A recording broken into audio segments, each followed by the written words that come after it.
Most leaders approach public speaking with the wrong mindset. You've probably been told it's about confidence, clear slides, and not saying em. But here's the reality: treating speaking as a performance is why so many leadership communications fall flat.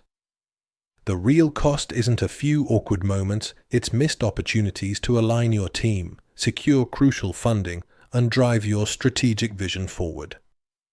We often settle for transactional speaking, delivering information from point A to point B.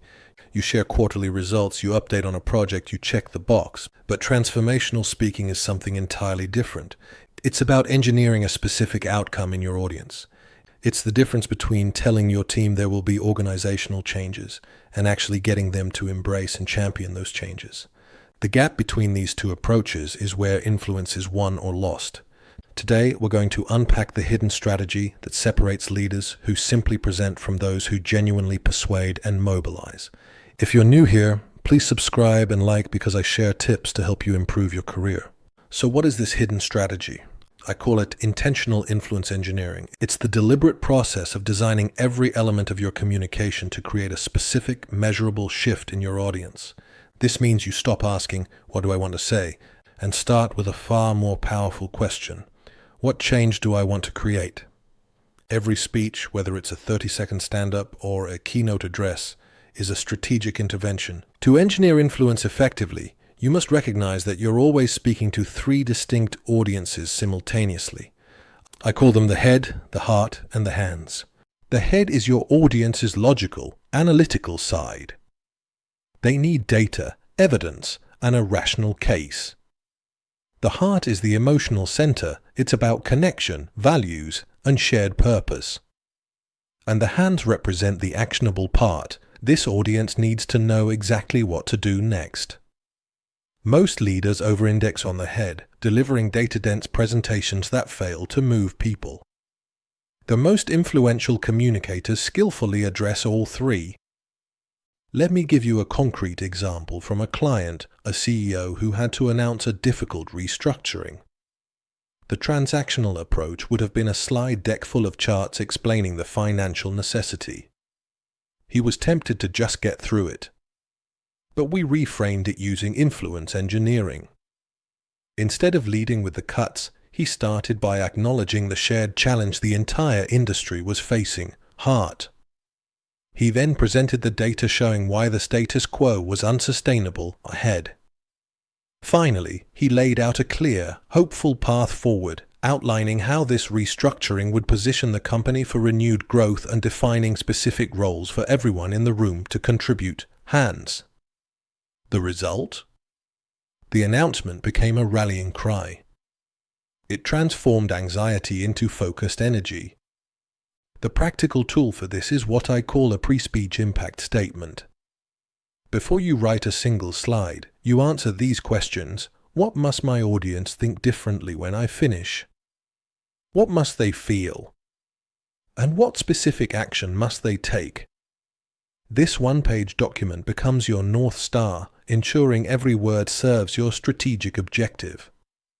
This shift from information delivery to outcome design is what separates competent managers from truly influential leaders. Once you're clear on the change you want to create, you need a vehicle to deliver it. That vehicle is story.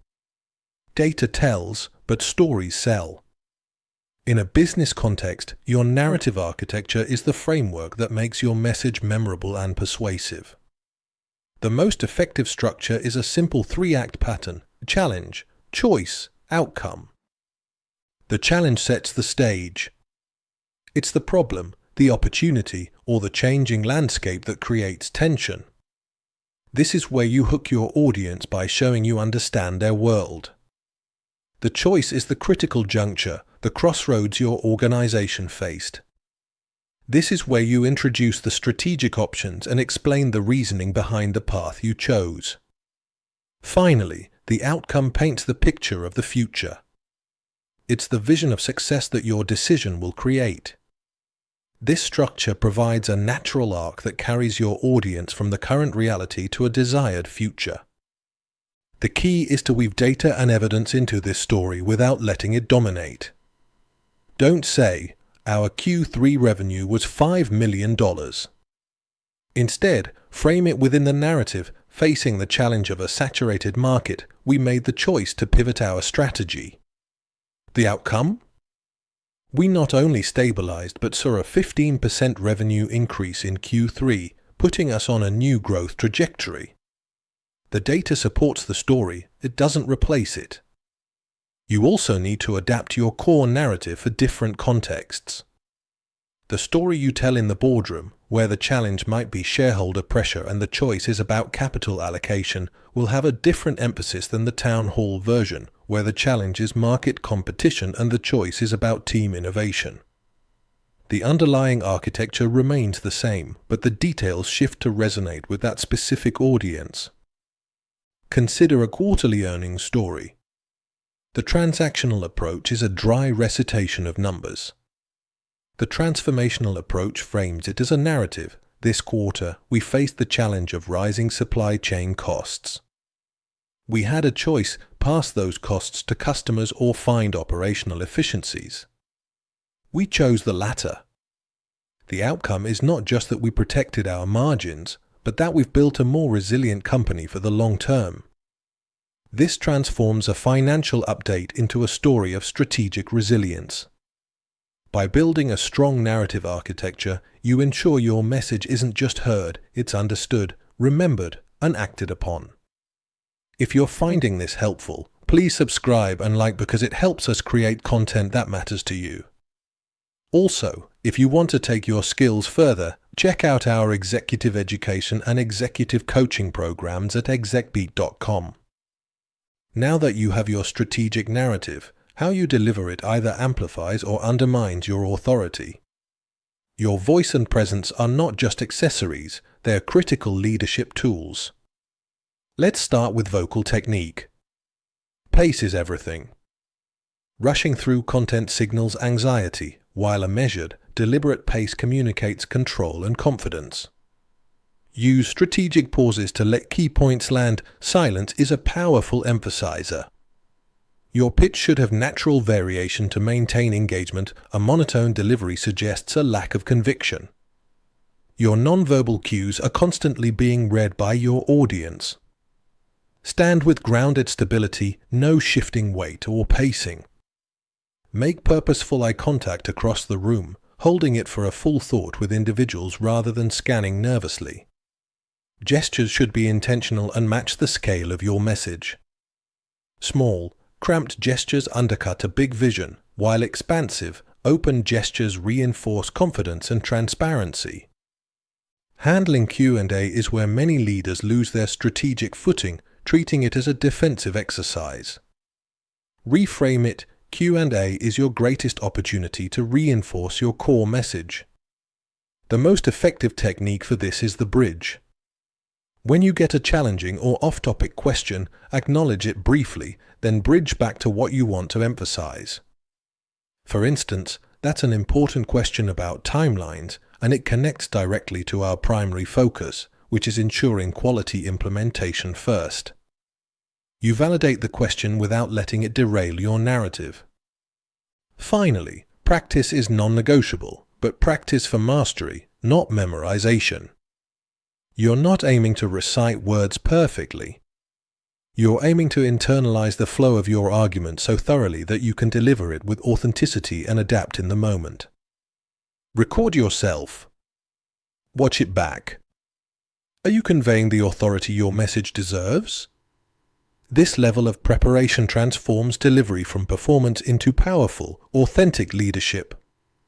The final, critical shift is moving from presentation to persuasion, from informing your audience to actively enrolling them in your vision.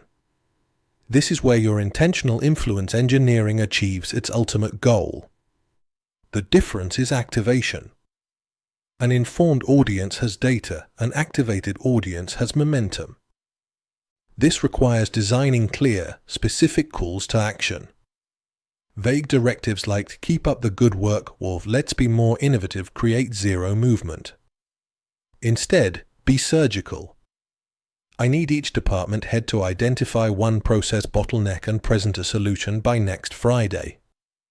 Or, I'm asking every team to dedicate 10% of this week's meeting to brainstorming client outreach ideas. Specificity transfers the energy from you to them. But the speech can't be the end of the line. You must create follow-through mechanisms to maintain alignment. This could be a dedicated Slack channel for ideas generated today, a 15-day check-in meeting already on the calendar, or assigning an owner to track the initiatives you just launched. This signals that your words were not just rhetoric, they were the starting gun for real action. This also changes how you measure impact. Stop measuring by applause or positive feedback. Start measuring by what happens next. Did the requested actions get taken? Did the strategic shift begin? Are people referencing your narrative in their own communications? When you integrate speaking into your overall leadership system like this, every communication becomes a strategic lever for moving the organization forward. So here's the one shift: stop being a speaker and start being a strategic influencer. Your very next presentation is an opportunity to apply this entire framework. Use the pre-speech impact statement to define the change you want to create. Build your narrative around challenge, choice, and outcome, and deliver it with the authority your position demands. The long-term benefit is building a reputation as the leader who doesn't just talk about change but actually makes it happen. To get started, download our Strategic Speaking Framework worksheet. It walks you through each of these steps. For your next high-stakes moment, watch our deep dive on mastering difficult Q&A sessions to turn questions into your greatest advantage. Thanks for watching. Please subscribe and like because it helps us bring you more free videos. And if you're ready to grow your career, visit execbeat.com to learn about our executive education and coaching.